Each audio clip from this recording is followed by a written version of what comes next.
तो सुखबीर बादल सरकार को घेरते हुए नजर आ रहे हैं। चलिए अब सीधे आपको प्रधानमंत्री नरेंद्र मोदी को सुनवाते हैं, जो राष्ट्र के नाम संबोधन दे रहे हैं।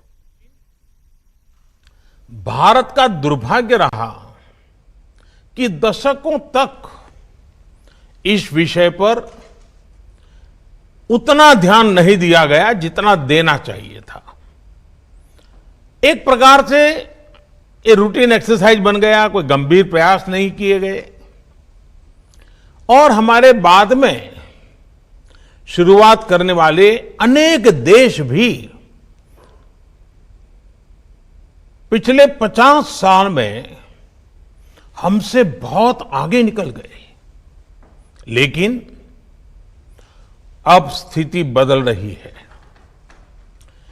पिछले कुछ वर्षों में आपने अनुभव किया होगा कि हमारा प्रयास इस सेक्टर से जुड़ी सभी बेड़ियां तोड़ने का एक निरंतर प्रयास है।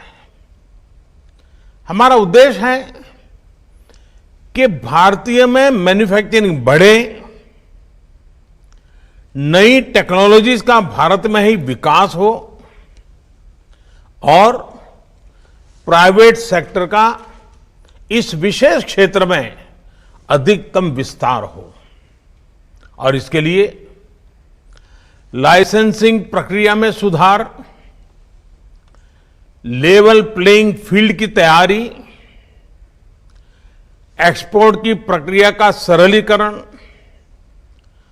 ऑफसेट के प्रावधानों में सुधार, ऐसे अनेक कदम उठाए गए हैं। साथियों, मेरा मानना है कि इन कदमों से भी अधिक महत्वपूर्ण है रक्षा क्षेत्र में देश में एक नई मानसिकता हम सब अनुभव कर रहे हैं। एक नई मानसिकता का जन्म हुआ है। आधुनिक और आत्मनिर्भर भारत के निर्माण के लिए रक्षा क्षेत्र में आत्मविश्वास की भावना अनिवार्य है। बहुत लंबे समय से देश में चीफ ऑफ डिफेंस स्टाफ की नियुक्ति पर विचार किया जा रहा था, लेकिन निर्णय नहीं हो पा रहा था। यह निर्णय नए भारत के आत्मविश्वास का प्रतीक है।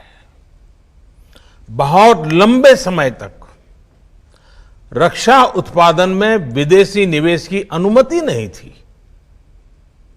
श्रद्धेय अटल जी की सरकार के समय यह नई पहल की शुरुआत हुई थी। हमारी सरकार आने के बाद इसमें और सुधार किए गए और अब पहली बार इस सेक्टर में 74% तक एफडीआई ऑटोमेटिक रूट से आने का रास्ता खोला जा रहा है। यह नए भारत के आत्मविश्वास का परिणाम है। दशकों से ऑर्डिनेंस कारखानों के सरकारी विभागों की तरह ही चलाया जा रहा था। एक सीमित विजन के कारण देश का नुकसान तो हुआ ही, वहां जो काम करने वाले लोग थे, जिनके पास टैलेंट थी, कमिटमेंट था, मेहनती थे, ये हमारा बहुत ही अनुभव से संपन्न हमारा जो मेहनत करने वाला श्रमिक वर्ग वहां जो है, उनका तो बहुत नुकसान हुआ। जिस सेक्टर में करोड़ों लोगों के रोजगार के अवसर बन सकते थे, उसका इकोसिस्टम रहा।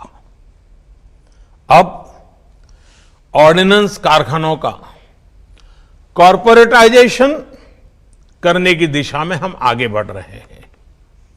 इस प्रक्रिया के पूरा होने पर श्रमिकों और सेना